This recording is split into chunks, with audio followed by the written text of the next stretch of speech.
आज के वीडियो में टेटनस रोग के बारे में हम पूरी जानकारी समझाएंगे। तो चलिए शुरू करते हैं।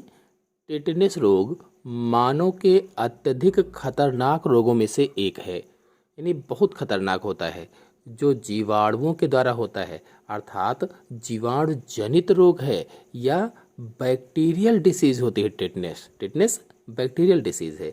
इसे उत्पन्न करने वाला जीवाणु क्लास्ट्रीडियम टिटेनी होता है। यानी किस जीवाणु के द्वारा उत्पन्न होता है?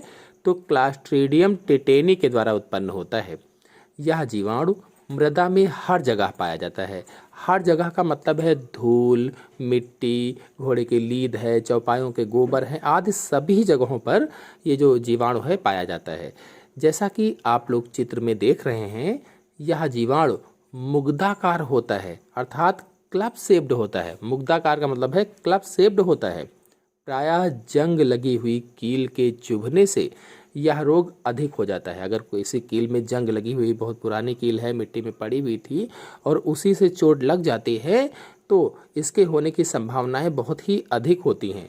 चोट लगने पर ये जीवाणु घाव के स्थान से शरीर में घुस जाता है, प्रवेश कर जाता है और शरीर में पहुंचते ही ये आंत्र में तेजी से बढ़ते हैं। जब शरीर में पहुंच जाते हैं तो आंतों में तेजी के साथ वृद्धि करते हैं, बहुत सारे बन जाते हैं। इस रोग के लक्षण संक्रमण से कुछ घंटों से लेकर, यानी जब संक्रमण हुआ है उसके कुछ घंटों से लेकर 10 दिनों के अंदर दिखाई देने लगते हैं। कुछ में कुछ ही घंटों में दिखाई देने लगते हैं, कुछ में 10 दिनों के अंदर दिखाई देते हैं, जिसमें गर्दन तथा जबड़े की पेशियों में तेजी से संकुचन होता है। पहला लक्षण क्या दिखेगा आपको? शुरुआती लक्षण क्या होगा? गर्दन और जबड़े की जो पेशियां होती हैं इनमें तेजी से संकुचन होता है और प्रायः जबड़ों की जो पेशियां होती हैं, जबड़ों की पेशियों में सबसे अधिक जकड़न होती है। गर्दन की पेशियों में अकड़न होती है। धीरे धीरे पूरे शरीर में ऐंठन होती है और शरीर ऐंठ कर धनुषाकार हो जाता है या धनुष के आकार का हो जाता है। इसीलिए इसे धनुष रोग भी कहा जाता है। धनुष रोग। अंत में श्वसन पेशियों के संकुचन से श्वसन क्रिया बंद हो जाती है, यानी आप सांस नहीं ले पाएंगे, क्योंकि श्वसन की जो पेशियां होती हैं वो संकुचन करती हैं, बहुत ही संकुचित हो जाती हैं, जिसके कारण श्वसन क्रिया नहीं हो पाएगी, सांस नहीं ले पाएंगे और सांस ना ले पाने के कारण रोगी की मृत्यु हो जाती है।